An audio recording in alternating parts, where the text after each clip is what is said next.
दिखाओ, सतगुरु ज्योत से ज्योत जगाओ, मेरा अंतर तिमिर मिटाओ, सतगुरु ज्योत से ज्योत जगाओ।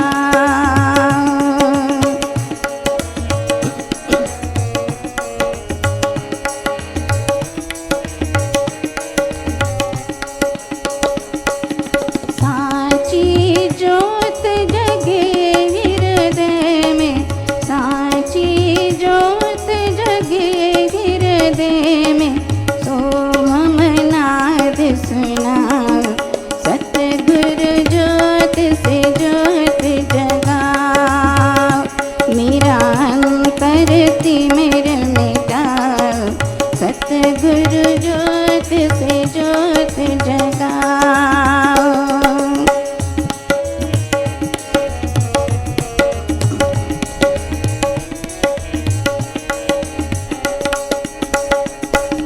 शीश झुकाए करे तेरी आरती, शीश झुकाए करे तेरी आरती, मंगल दीप जलाओ, सतगुरु ज्योत से ज्योत जगाओ, ज्योत से ज्योत जगाओ, सतगुरु ज्योत से ज्योत जगाओ, मेरा अंतर तिमिर मिटाओ, सतगुरु ज्योत से ज्योत जगाओ, मेरा अंतर तिमिर मिटाओ, सतगुरु ज्योत से ज्योत जगाओ, ज्योत से ज्योत जगाओ, सतगुरु ज्योत से ज्योत जगाओ।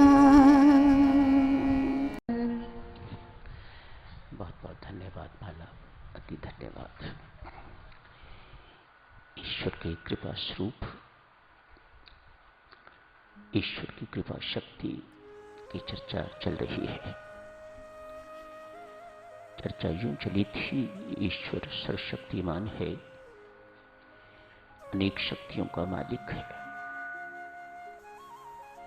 उन सब शक्तियों में से कृपा शक्ति सर्वोपरि है, सर्वे सर्वा है।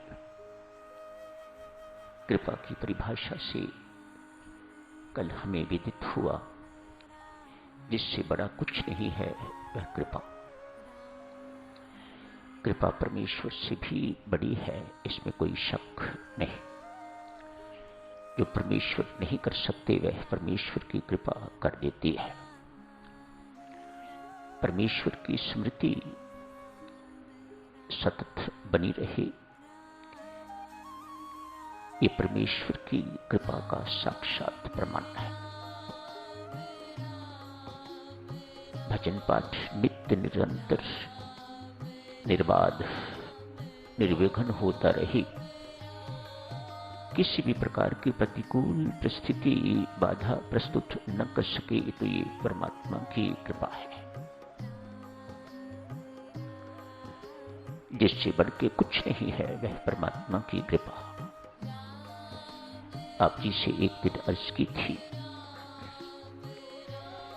परमेश्वर की कृपा पर विश्वास होना ही भक्ति मार्ग में भक्त का एकमात्र पुरुषार्थ है।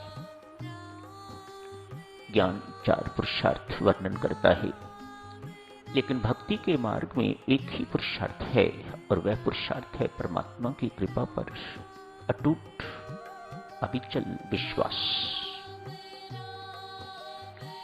ये विश्वास कैसा है, साधक यहां से शुरू करते हैं। परमेश्वर की कृपा पर जैसा वर्णित विश्वास अभी आपकी सेवा में अर्ज किया गया है, ऐसा विश्वास ही परमेश्वर की कृपा है। बिना परमात्मा की कृपा के ऐसा विश्वास होना संभव नहीं है। आज एक बहुत बड़े लाला का गोदाम जल गया है। रात को आग लगी, बुझाने का कोई अवसर नहीं मिला, जब तक आग बुझाने वाले आए तब तक सब कुछ नष्ट भ्रष्ट हो चुका हुआ था। सुबह तक कोलाहल मच गया। सेठ के मित्र इत्यादि सहानुभूति व्यक्त करने के लिए अपने मित्र के पास आ जा रहे हैं। सबके मुख से एक ही शब्द निकलता है, लाला तेरा सब कुछ लुट गया। लाला उनकी बात से डिसएग्री करता है, नहीं, मेरा सब कुछ नहीं लुटा। क्यों? देने वाला मेरे पास है। ऐसा विश्वास परमेश्वर की कृपा से होता है। जिसका था उसका लुट गया, अतएव मुझे किसी प्रकार की चिंता नहीं है। संत महात्मा फरमाते हैं, ऐसी आस्था, ऐसा विश्वास जिसे कोई लूट ना सके, ये परमेश्वर की कृपा से प्राप्त होता है। ये परमात्मा की कृपा का साक्षात प्रमाण है। एक आध्यात्मिक संस्था है। उस संस्था के अंतर्गत एक स्कूल है। उसमें लगभग 100 गरीब अनाथ बच्चे पढ़ते हैं। मात्र पढ़ते ही नहीं बेटा, उनके कपड़ों का प्रबंध, उनके भोजन का प्रबंध, उनके रहने का प्रबंध भी उसी पाठशाला में होता है। अध्यक्ष परमेश्वर में इतने आस्थावान हैं, इतने विश्वासी हैं कि उन्हें राम इच्छा के अतिरिक्त, राम कृपा के अतिरिक्त कुछ दिखाई ही नहीं देता। ऐसी दृष्टि परमेश्वर की साक्षात कृपा का प्रमाण है। ये परमात्मा की कृपा के साक्षात दर्शन है। परमात्मा के साकार रूप के दर्शन तो करोड़ों अरबों में किसी एक को होते होंगे, लेकिन अपनी कृपा का साक्षात्कार तो परमात्मा दिन में अनेक बार आपको करवाता है, हमें करवाता है। ये मेरी कृपा है, ये मेरी कृपा है। आप सहसा ही अपने मुख से क्या उठते हो, ये परमात्मा की कृपा है। ये सब कुछ जो हुआ है, जो मुझे प्राप्त हुआ है, मैं पाप करने से बचा हूं, मेरा कुछ भी हो सकता था, परमेश्वर की कृपा ने मेरी रक्षा की है तो मैं जीवित हूं, इत्यादि इत्यादि ऐसे सुंदर और सही शब्द परमात्मा आपके मुख से निकलवाता रहता है। ये परमात्मा की कृपा है, ये परमात्मा की कृपा का साक्षात्कार है, परमात्मा की कृपा के दर्शन है। अध्यक्ष किसी से मांगता नहीं है, नो डोनेशंस, लेकिन हर जरूरत परमात्मा उसकी पूरी करते हैं। किसी भी दाता के अंदर परमात्मा प्रेरणा देते, इस वक्त वहां जरूरत है, मानो वह पैसा वहां बैठे बिठाए अध्यक्ष को मिल जाता। किसी के पास मांगने की जरूरत महसूस नहीं होती। अनेक वर्षों से यह सिलसिला चल रहा है। ये मांगना साधुजनों, ये परमेश्वर की कृपा को दुत्कारना है, परमेश्वर के प्रति अविश्वास है। ये विश्वास के चिन्ह नहीं है, ये देवी परमात्मा पर निर्भरता नहीं है।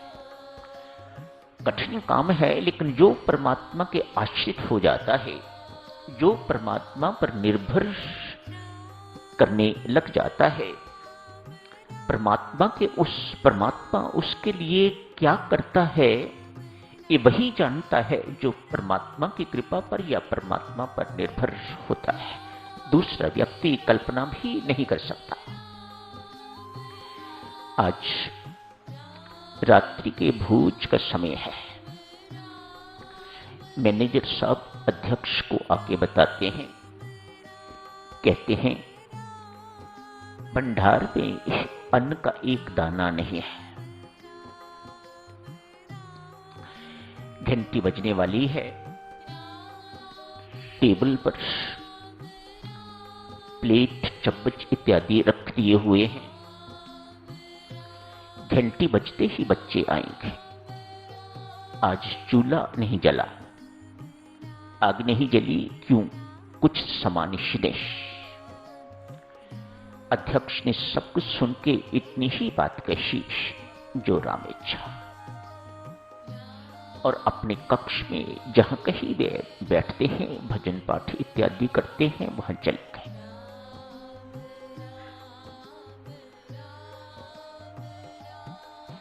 मैनेजर साहब को ये बात सुन के बहुत आश्चर्य, बड़ा अजीब सा लगा।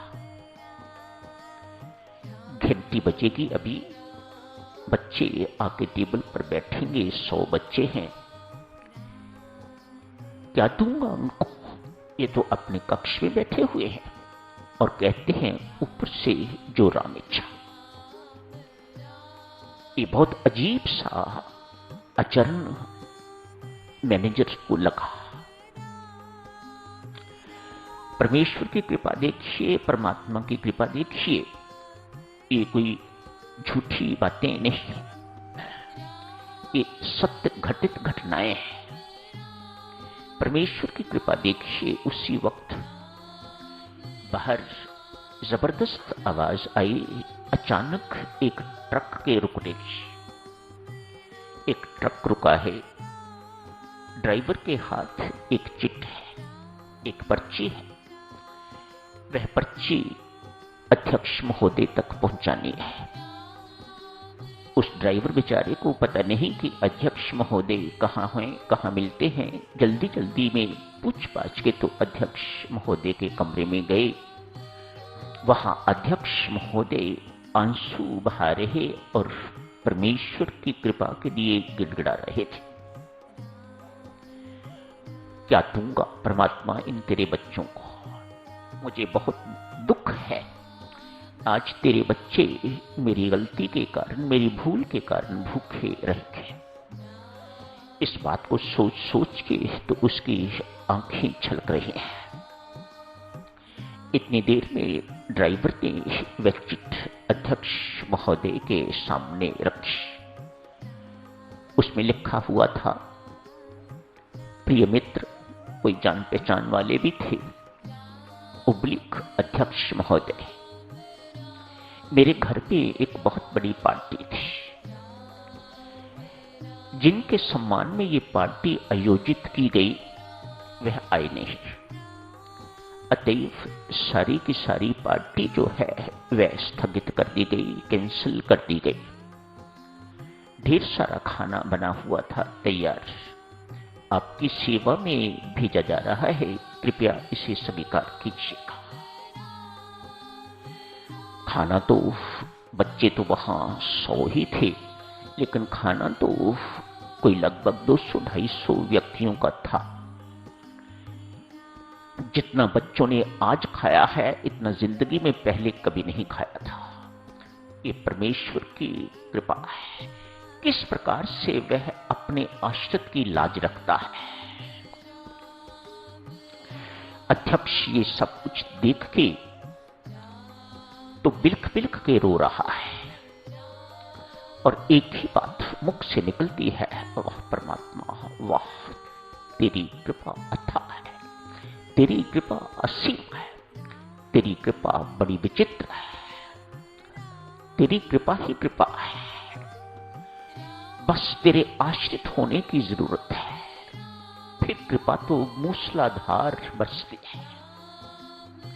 आश्रित होना ही कठिन काम है। जो आश्रित हो गया वही इस कृपा का रसास्वादन कर सकेगा। बहुत वर्ष पहले की बात नहीं, एक किसी संस्था में 29 मई 1995 की घटना, मानो कितने साल हुए, 16-17 साल पुरानी बात है। ये व्यक्ति स्वयं अपनी आप बीती बेटा लिख रहे हैं। एक संस्था में मैं कार्यरत था। कुछ सैद्धांतिक डिफरेंसेस के कारण अध्यक्ष महोदय से मेरी अनबन हो गई। अनबन होने के बाद मेरे से जबरदस्ती रेजिग्नेशन ले लिया गया और मुझे ऑफिस से, कार्यालय से निकाल दिया गया। मैंने अपना रेजिग्नेशन दे दिया। मैं उसके बाद दफ्तर में, संस्था में नहीं गया। फैक्ट्री जो कुछ भी था मैं नहीं गया। इतनी ही बात मेरे मुख से निकली, जो राम इच्छा, इसी में मेरी भलाई है। देवियों सज्जनों, थोड़ी बहुत परमात्मा की भक्ति उसमें थी। भक्ति ने उछाला मार दिया। ये परमात्मा की वास्तविक कृपा है। ये परमात्मा की कृपा का साक्षात प्रमाण है। भक्ति अंदर उछाला मार दे, भक्ति की अंदर वृद्धि, भक्ति अंदर ठट्ठे मारने लग जाए। सोई पड़ी थी, जाग गई है, और जागने पर अब अंदर एक सागर सा उमड़ रहा है। तो ये परमात्मा की विशेष अनुकंपा है, ये परमात्मा की वास्तविक कृपा है। इस व्यक्ति के साथ भी ऐसा ही हुआ है। दिन रात राम राम जपना इसने शुरू कर दिया। 2 महीने व्यतीत हो गए हैं। 29 मई की यह घटना, जून का महीना निकल गया, जुलाई का महीना निकल गया। उसे जब से इतना लाभ हुआ, जब से क्या लाभ दिया, और अधिक जप। ये जप का लाभ, जप से क्या पाना चाहते हो आप, और अधिक जप। भक्ति से क्या पाना चाहते हो, और अधिक भक्ति। भगवान भी मिल जाएंगे तो भी उनसे क्या लोगे, और अधिक भक्ति। तो भक्ति का फल है और अधिक भक्ति। इसके अंदर जब इस प्रकार से 2-3 महीने पर इतनी परमात्मा की कृपा हुई, ये सामान्य बात नहीं है। हमें न जाने कितने वर्ष हो गए हैं जप करते करते, लेकिन ऐसा अनवर्त जप, अजपा जप जैसा उसके अंदर चलता था, इतना हमारे अंदर इस प्रकार का नहीं चलता। लेकिन उसके अंदर 2-3 महीने के अंदर ही सतत अनवर्त अविच्छिन्न जप चलना शुरू हो गया। ceaseless remembrance, incessant remembrance, उसका सिमरन अखंड हो गया। 19 अगस्त की बात, आज ध्यान में बैठा है, न भूख की चिंता है, न उस बात की चिंता नहीं है, उस कारण ये सब कुछ नहीं है। मेरा जप भी इतना आनंद उसे आने लग गया कि ये आनंद की धारा कहीं टूट न जाए, इसलिए ना उसे भूख है, ना उसे प्यास है, ना उसे नींद है। आज ध्यानस्थ रात्रि का समय 19 अगस्त की बात, 1 सप्ताह में सब ठीक हो जाएगा। मानो रेजिग्नेशन उसके लिए, या उस कार्यालय से निकलना उसके लिए एक बहुत बड़ा वरदान बन गया। उसे परमात्मा की वाणी सुनने को मिली। 1 सप्ताह के अंदर सब ठीक हो जाएगा। 1 सप्ताह पूरा नहीं हुआ, 24 अगस्त ये कहीं जा रहा था, बाजार से निकल रहा था। अध्यक्ष महोदय की बड़ी सारी गाड़ी रुकी। इसको पता लग चुका हुआ था कि मैंने बेशक अपना रेजिग्नेशन तो सबमिट कर दिया हुआ है, लेकिन मेरा रेजिग्नेशन अभी तक स्वीकार नहीं हुआ है। लेकिन ये कभी गए नहीं। आज अध्यक्ष महोदय की गाड़ी रुकी, कहा आप कल से ऑफिस आ जाइएगा। अब ऐसी कोई बात नहीं, कल से ऑफिस जाना शुरू कर दिया। ये तो एक परम विश्वासी का एटीट्यूड, ये तो एक जो परमात्मा में आस्थावान है उसका रवैया था। हम क्या करते? यदि हमारे साथ किसी में से ऐसा होता है तो हम कचहरी में जाते, वो स्टे ऑर्डर क्या होता है वह लेते, ये नहीं लेते, यूनियन के पास जाते, अपनी शांति को बलिदान कर देते, भीतर अशांत तनावपूर्ण हमारा जीवन हो जाता। एक आस्थावान ने ऐसी नौबत नहीं आनी थी। वह परमात्मा की कृपा पर निर्भर रहा है और फिर परिणाम आपके सामने है। तो यही समाप्त करने की इजाजत दीजिएगा, कल जारी रखेंगे इस चर्चा को। धन्यवाद।